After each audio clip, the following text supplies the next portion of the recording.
Musabakoh, tahunan hafalan Al-Quran dan Hadis Pangeran Sultan bin Abdul Aziz Al Saud rahimahullah. Sahabat Muas yang dirahmati Allah Subhanahu wa taala, Musabakoh Hifdzul Quran tingkat nasional ke-14 Amir Sultan bin Abdul Aziz Al Saud masih terus digelar. Dan berikutnya kita akan meminta komentar dari Dewan Hakim yang telah bertugas atau telah menilai para penampil kita, yaitu Ustaz Haji Muhammad Naim Sahur LC hafizallahu taala. Assalamualaikum Ustaz. Waalaikumsalam warahmatullahi wabarakatuh. Ayakumullah Ustaz. Dari penampilan para finalis kita Ustaz, seperti apa tanggapan dari Dewan Juri terkait kualitas para peserta? Kalau dari penampilan mereka secara umum ini mungkin lebih baik ya, lebih baik dari tahun-tahun sebelumnya, karena kemarin sebelum ini ada verifikasi ya. Dari yang informasi yang sampai ke kami dari panitia itu ada 1.145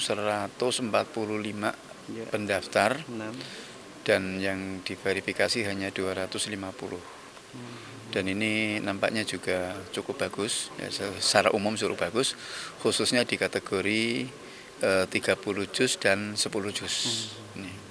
Dan memang untuk yang juz 15 juz agak sedikit berbeda dengan yang lain.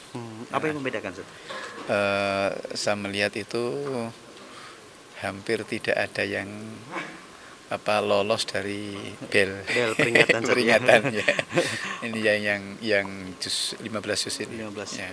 Ini memang mungkin yang mungkin boleh dibilang agak dibanding dengan cabang-cabang yang lain. Oh gitu ya. Mungkin boleh dibilang yang terendah.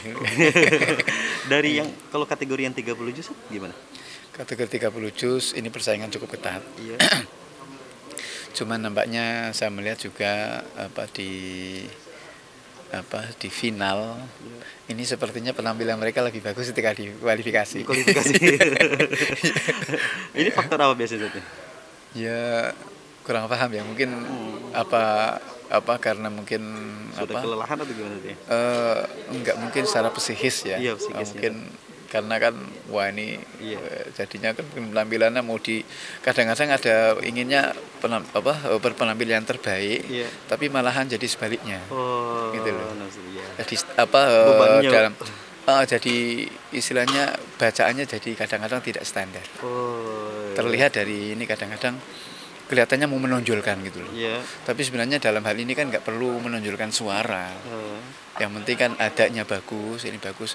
Nah, kadang-kadang dari suara ini yang kemudian malah menjadikan mereka istilahnya kalau dalam istilah tajwid itu ada tamtid gitu. Tamtid tadi seakan suaranya dipantul-pantulkan gitu. Nah, sebenarnya itu nggak sesuai dengan kaidah-kaidah tajwid. Kesulitan Dewan Juri dalam menilai nanti siapa juara 1, 2, 3 nih Mas?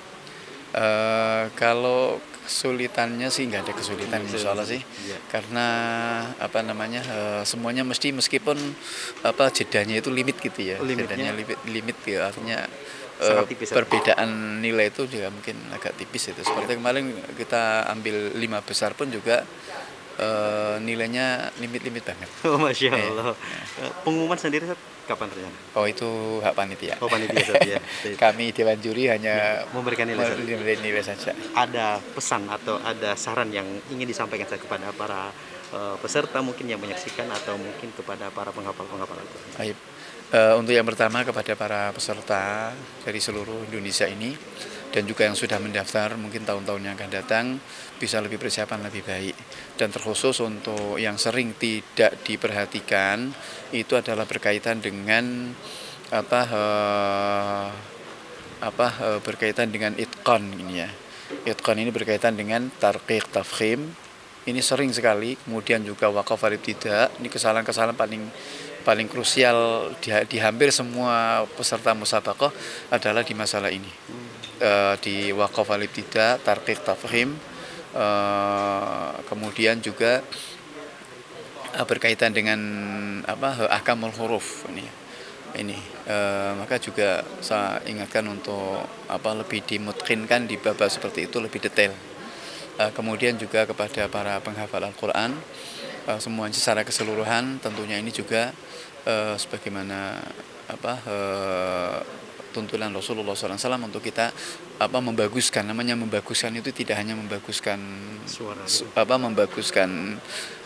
suara, tapi yang utama itu adalah membaguskan huruf. Karena makna tartil adalah tajwidul huruf wa ma'rifatul wuquf.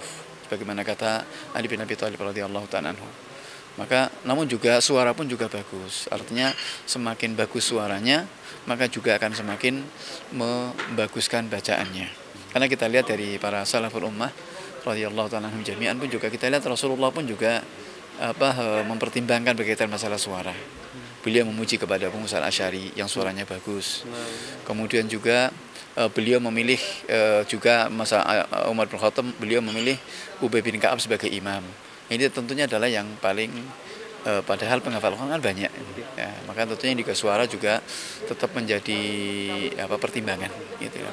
Dan juga kita lihat seperti Abdullah bin Mas'ud. Kisahnya dengan Zadan yang dulunya adalah seorang, kalau sekarang mungkin seorang penyanyi gitu ya. Penyanyi itu yang juga beliau mengatakan ketika melewati, beliau sedang sholat istilahnya gitu, beliau mengatakan indahnya suara ini kalau untuk membaca Al-Quran. Nah, ini kan berarti ada pertimbangan. Terus juga kisahnya lagi di Tabi'in, kisahnya Abul Ali Ar-Riyahi. Itu dimana beliau sampai kekhusyuannya dengan orang yang membaca Al-Quran. Ini ketika beliau terkena sakit, kena al-aqilah, dikatakan al-aqilah yang menggerogoti tubuhnya, kakinya itu, dan kemudian para tabib menganjurkan untuk tidak bisa kecuali diamputasi. Maka ketika itu didatangkan tabib, kalau sekarang mungkin ahli anestesia, beliau tidak mau dibius gitu ya. Nah, terus bagaimana? Terus minta didatangkan seorang yang suaranya bagus yang baca Al-Quran. Katanya kalau saya sudah tenggelam dalam bacaan Al-Quran, potong kaki saya. Masya Allah. Artinya ini juga kan menjadi perhatian. Artinya suara itu juga membantu untuk mentadabburi ayat-ayat Allah. Gitu. Jazakallah khair atas nasihatnya. Acara ini diselenggarakan oleh Kantor Atase Agama Kedutaan Besar Arab Saudi di Jakarta, bekerja sama dengan Kementerian Agama Republik Indonesia dan Yayasan Pangeran Sultan bin Abdul Aziz Al Saud rahimahullah. Media partner Surau TV dan Mu'adz TV.